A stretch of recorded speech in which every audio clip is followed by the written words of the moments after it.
వెంపడబడి వాళ్ళ పాంప్లెట్లు మొత్తం లాక్కొని మీరు మర్యాదగా వెళ్ళిపోండి, లేకపోతే చచ్చిపోతారని. అవును, ప్రతిపక్ష నాయకుడు కూడా తుళ్ళూరు మీటింగ్ అని చెప్పారు. మీటింగ్ అని చెప్పేసాడికైనా ఉండవల్లి కానీ వెళ్ళిపోయారు. మాకు టైం చాలని చెప్పి వెళ్ళిపోయారు అన్నమాట. ఎందుకంటే అక్కడ పెట్టే టైం మాకు డెవలప్మెంట్ కనపడుతుందండి. మా కళ్ళ ముందర మేము 29 గ్రామాలు కూడా ఏకంగా ఉన్నాం.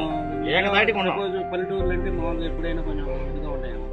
సిటీల్లో ఉన్నాయి. సిటీల్లో పారిశుద్ధ్యం కానీ ఇప్పుడు ఎలాగంటే ఎంతో డస్ట్ ఉండేది, ఎంతో ఇదిగా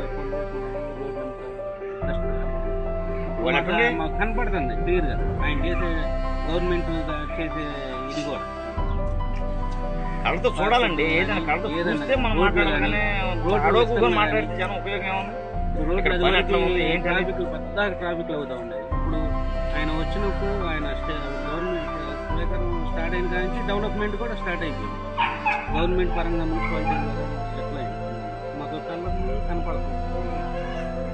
ఎవరండి రిత్రిపోల్ సేవ చేసేవాళ్ళు? మన ఇంట్లోనే మనం చేసుకోవట్లేదు. వాళ్ళు రాజధాని కోసం ఆయన ఎన్ని దేశాలు తిరుగుతున్నాయండి. ఆయన ఎన్ని దేశాలు ఎన్ని ఇంటికి పోయి అనాలండి ఆయన. అసలు ఇంటి ఫ్యామిలీని చూసి మనం ఉంటామండి.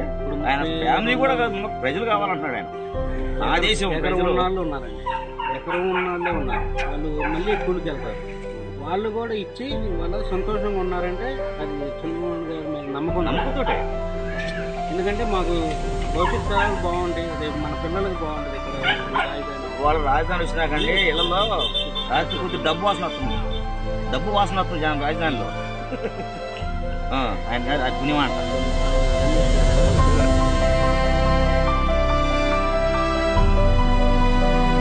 గవర్నమెంట్ హెచ్చరిస్తున్నా, దయచేసి ఆలోచించండి. రాష్ట్రాల మధ్య తగరాదు వద్దు.